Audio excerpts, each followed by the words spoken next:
Hello, my name is Brian. I want to preface this particular video with the knowledge that I am not a psychologist. I am not a professional. I can't diagnose myself, so I just want to make very clear that this is a self-assessment of my own, and the views that I express here are purely for um my story. It doesn't happen to be everybody's story. So with that, I'm going to go ahead and begin to tell you a little bit about my uh my childhood. Um I was born uh back in 1967 uh in the state of Washington. Not going to go into the actual place unless it's necessary, which I don't think it is. Um, I am the middle child of five boys, born to my parents. Um, my dad was a mill worker, and my mom was mostly a stay-at-home mom. However, um, at the age of 9, my parents divorced, and my mom began to work outside the you know, my mom basically started working. Get down. Jesus. Pardon me, I got a wayward cat. One of my actual beautiful cats that I love dearly, even though sometimes he can be a bit of a challenge.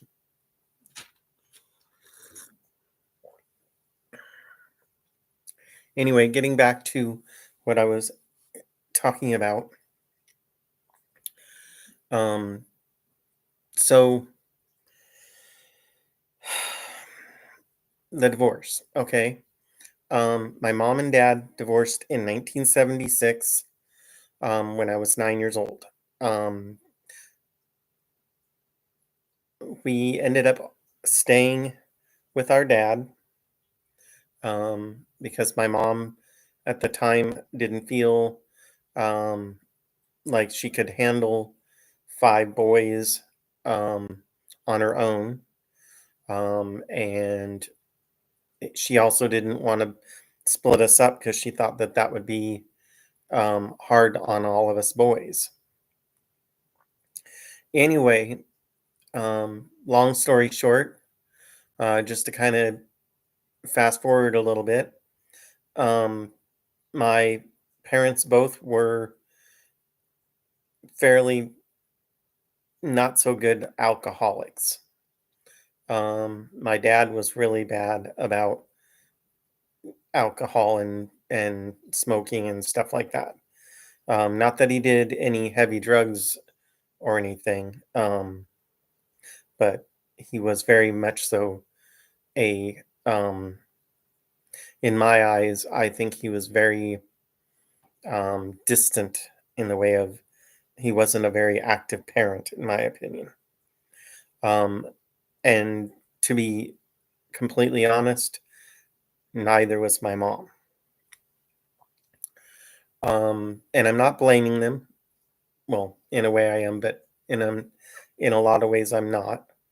Um, there were times when my mom would come over when we were kids to visit, and she had to call first to make sure that my dad wasn't home because she was very afraid of him.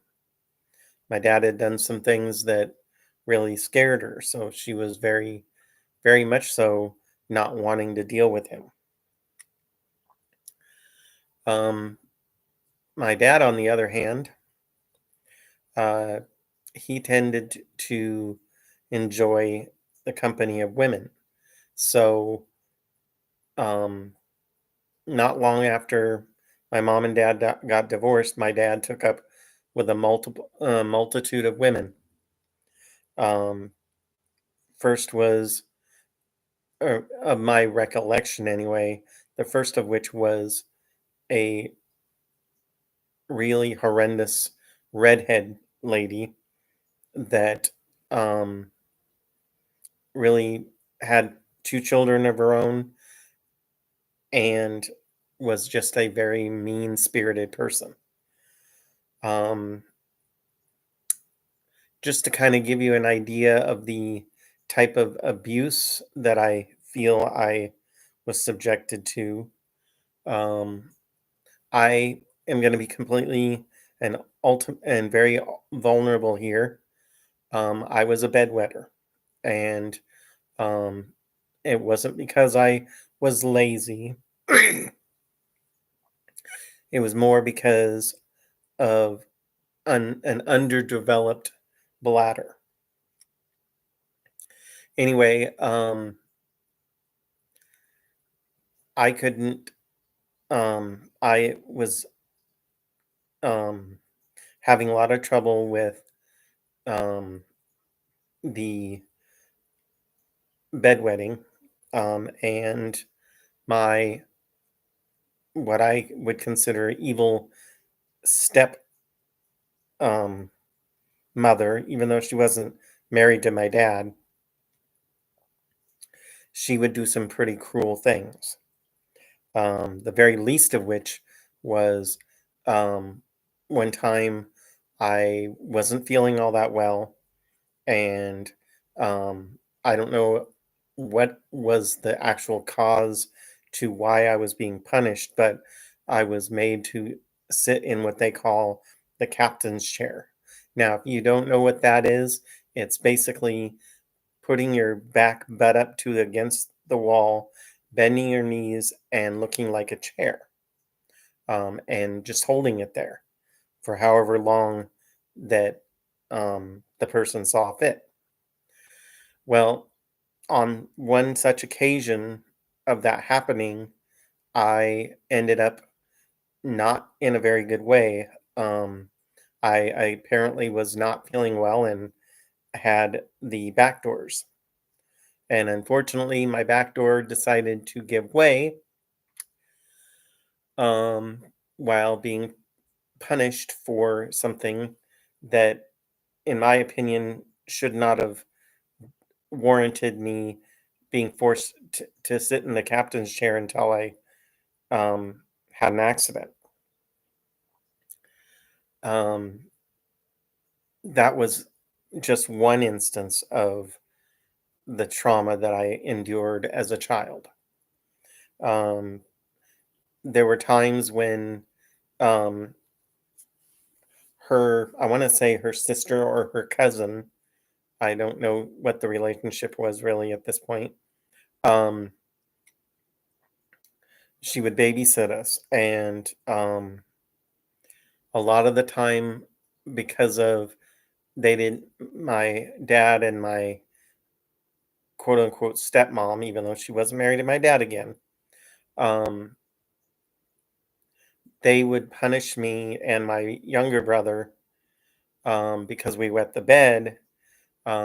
We would have to, um, this sister and or cousin of hers decided that it was appropriate to make us wear the sheet over our heads and walk back and forth in front of her saying the words, I am a piss cat.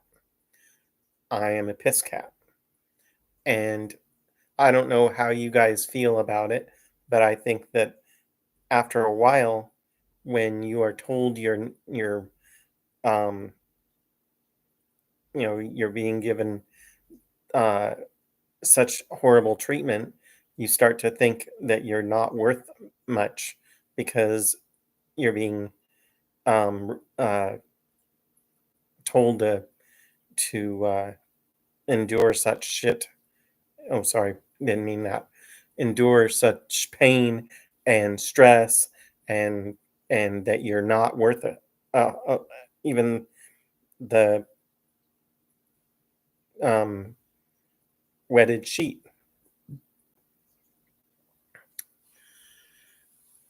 I'm sorry, it still affects me to this day. Um, Even talking about it is not easy. Um, so childhood trauma is real. It is not something to take lightly either. Um, I know that um, I wish I would have been able to seek counseling a long time ago um, for this stuff because I know that it's something that I absolutely needed. Because now here I am in my 50s and I'm still suffering. I'm still battling the feeling that I'm worthless, that I um, keep making bad choices, that um, I I'm not worth um, my self worth is absolutely almost not existent, um, and I question the authenticity of somebody um, giving me a hug because in my brain I question whether it's real, that it even has any um, implied value. And so that is a direct result of not so good parenting, being abused to the degree that I was, and feeling discarded and um, frankly uh, bounced around from family member to family member in order to facilitate um, not having to be put in the foster care system. Um, I also find that after years of going through the motions in life, I have had a lot of time recently to reflect on things. Oh, pardon me. And I have really been thinking a lot about the fact that some days I think that I was merely put up with, that I wasn't loved, and that unconditional love did not exist in our family. Um, we were not. I didn't get the emotional support and or um, guidance that I truly needed, and um, I think, for lack of a better word, um, my parents were not. Um, I wouldn't think. I would say that they were probably ill-equipped to handle being parents themselves, and they didn't make it easy for us growing up. Um, I'm pretty much admitting to being very maladjusted, and I struggle with um, relationships. I don't feel worthy of connection because I'm more inclined to um, find myself being rejected, and um, that is pretty painful. It's very hard to reconcile that when and feel that you're worth even the slightest bit. But then add on to all of that I was questioning my sexuality in junior high. When puberty hit, that was something that um, was very difficult for me and challenging, especially when I went into the locker rooms after PE was over, and we had to go and take showers. Um, Unfortunately for me, um, being exposed to um, what I was exposed to at that point, without going into it, I literally had to grab whatever it is that I was changing into and go into one of the bathroom stalls to change because I was embarrassed about what I looked like, and also because of the reaction of seeing others. I was embarrassed because I got turned on when I shouldn't have, or and I didn't know what to do with it. And so, I mean that's kind of scary when you're a, a young teenager and you're afraid that people will mock you for it, and um, they'll get weirded out because you're sporting wood over something that you shouldn't. And therein lies yet another of my wonderful struggles. Um, I used to think that that was okay to go to the swimming pool and go and take a shower, and I wouldn't um, think a minute of it. Um, but now I'm embarrassed to be around anyone else um, that's nude, and because I'm very self conscious of my own body, and I don't want to have to run into a bathroom stall to avoid being um, criticized, even though it's not. It's basically me um,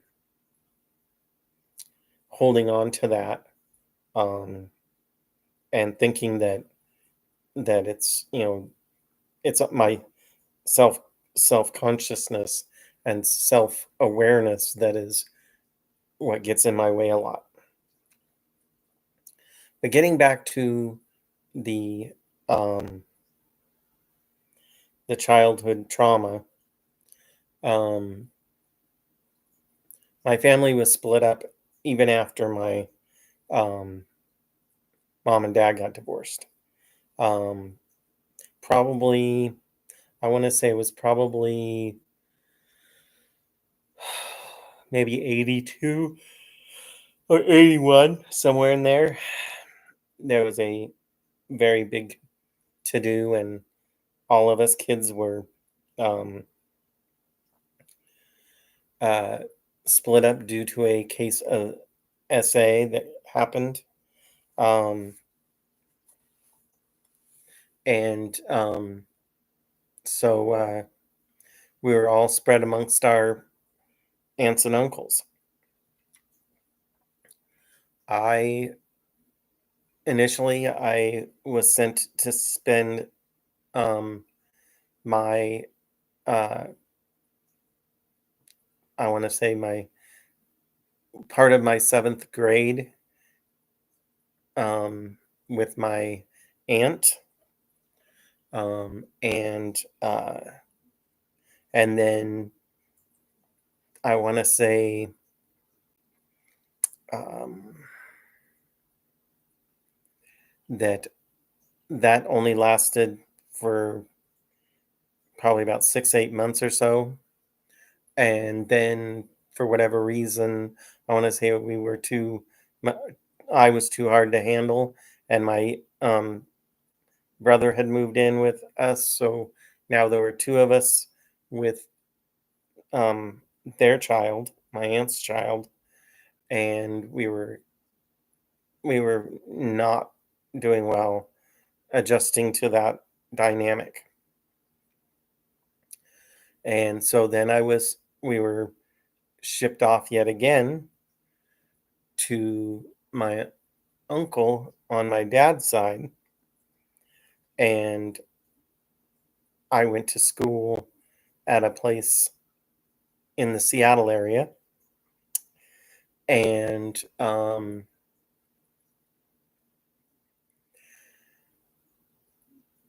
things weren't very.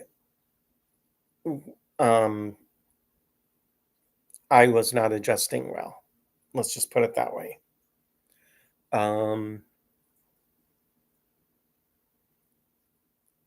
my feelings were, um, obviously puberty hits, and I was not in a good place at that particular time in my life. So, anyway, long story short, I get transferred yet again with my brother, my younger brother. We get moved over, believe it or not, back to my mom after years of not having a real stable relationship with her. And I spent, I want to say, what was left of my eighth grade and ninth grade with my mom, and I think maybe even 10th grade with my mom. Um, but we didn't have a very good relationship because um, my mom was working a lot at her then husband's store. And so we were basically um, living in a trailer park, um, you know, fending for ourselves for the most part until like 7 o'clock at night when my mom would finally come home. Um, but even then, I felt like I was not really seen. I was more just put up with. And that reflected in, or that caused a lot of resentment towards my mom. Um, and then my senior year, because I was feeling like I wanted a different life, I chose, I was trying to get away from my two younger brothers so that I wouldn't feel like I was in constant battle with them. So I decided I wanted to go move in with my dad. Well, lo and behold, my two younger brothers decided, well, if Brian's going, then we're going. And so all three of us moved in with our dad, which was a major, major mistake. Um, my two younger brothers got into trouble a lot. Um, and uh, the living arrangements were not ideal, let's put it that way. And I wasn't happy, but what could I do at that point? Um, and so, but I've always carried this feeling like I was not all that loved by my parents. I think a lot of times, yeah, there were little glimpses of feeling like I was actually loved, but for the most part, I was tolerated. I couldn't I couldn't even reason with my dad or my mom really in ways for them to understand me. Um, and back then, I gave up, and I didn't know what else to do. I couldn't get them to understand where I was coming from, that I needed them. that I really needed their support, and um, that it just wasn't there. And to be quite honest, that has affected a lot of the decisions I've made in my life. I was married and promptly divorced within a very short period of time and had a child. Um, and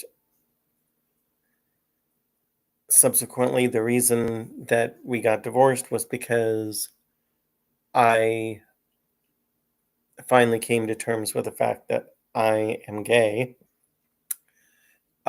And because of that, um, a lot of other decisions got made that were not necessarily the greatest. And it seems like a ongoing series of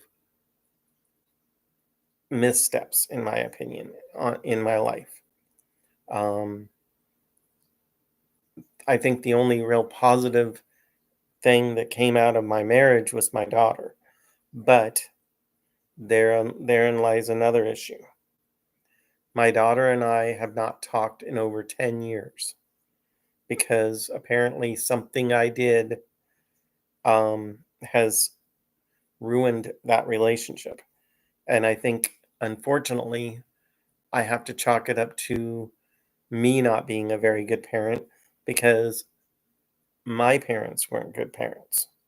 And so it's this cycle of childhood trauma that keeps dishing it out. And I'm in therapy now because I am trying really hard to come to terms with some of the stuff that I'm dealing with. But I just I'm very skeptical of therapy because it seems like all they do is talk, and talk is cheap, and they don't seem to understand where or what how much how deeply wounded I am as a person. I do not have my shit together. I'm in my late 50s, and I feel like I'm very, very much so feeling regretful of the way I've led my life. And um yes, I am proud that I am gay, but where's that getting me? I mean, I have not had a long-lasting relationship with a man, let alone a woman. So, um like I said earlier, childhood trauma is not a joke. It should be taken seriously, and people should um realize that what they do to their children can deeply affect the trajectory of their lives. Now, I'm not a drunk. I don't do drugs, but I'm pretty broken.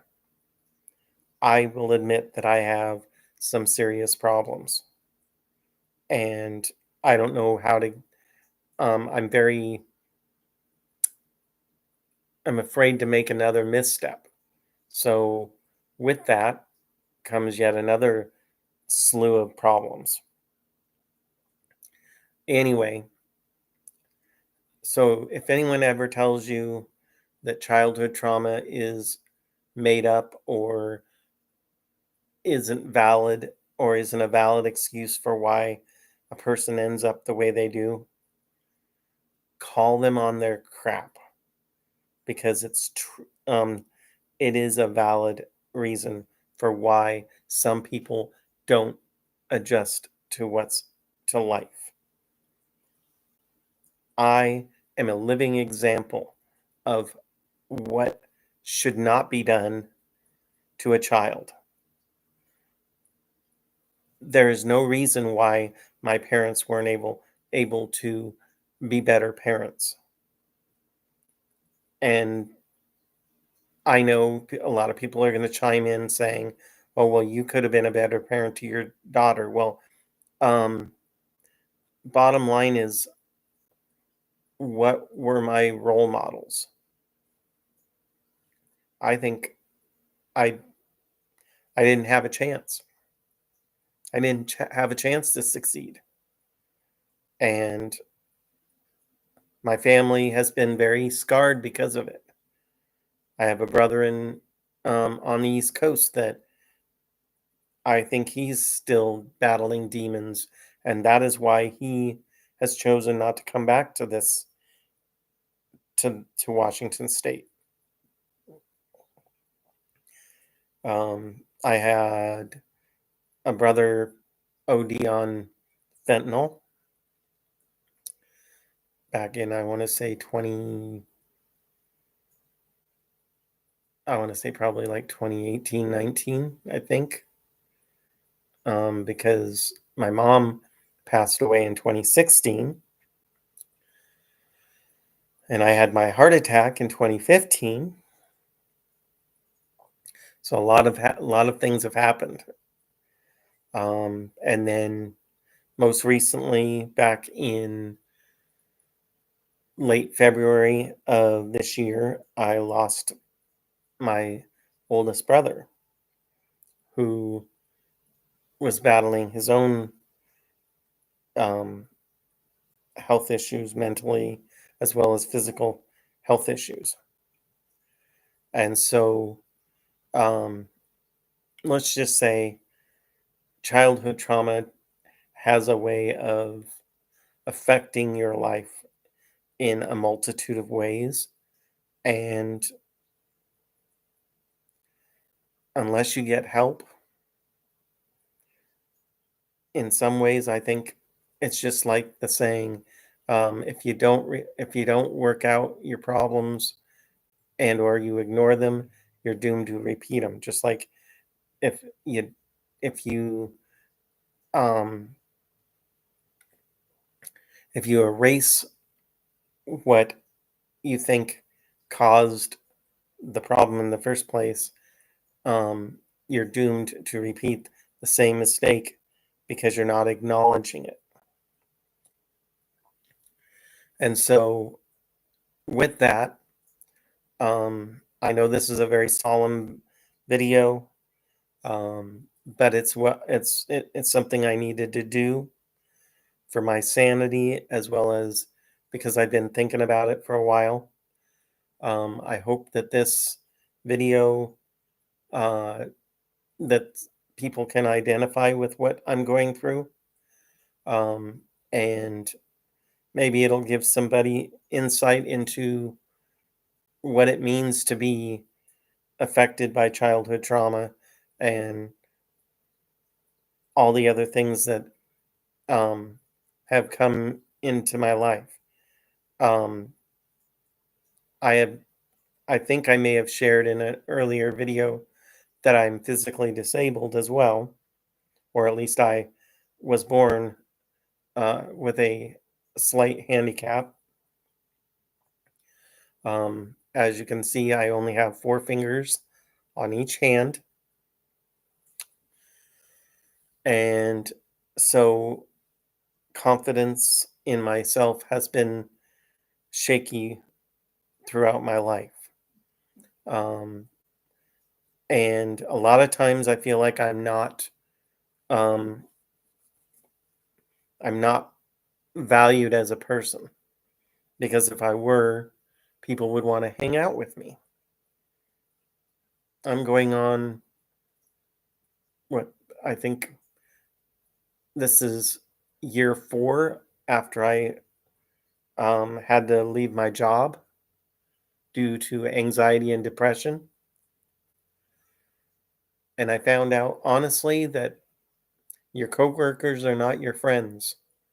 They're your coworkers, and that's all they are.